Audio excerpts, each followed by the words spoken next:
ঢাকাই সিনেমার আলোচিত নায়িকা পরীমণি সম্প্রতি এক সাক্ষাৎকারে তার প্রেম বিয়ে কেরিয়ার নিয়ে কথা বলেছেন।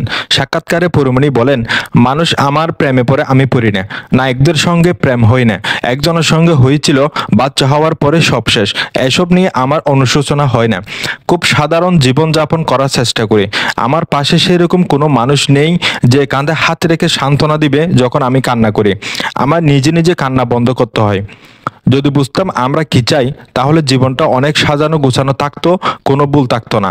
আমি মরে যাইনি, পাগল হয়ে যাওয়ার কথা ছিল, কারণ অনেক কিছু ঘটেছে আমার সঙ্গে। তবে আলহামদুলিল্লাহ, কোনো আফসোস নেই।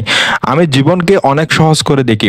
পরীর কথাই, দুঃখ হয়, কান্না পাই, আমিও তো মানুষ। যা মানুষের হয় আমারও তাও হয়।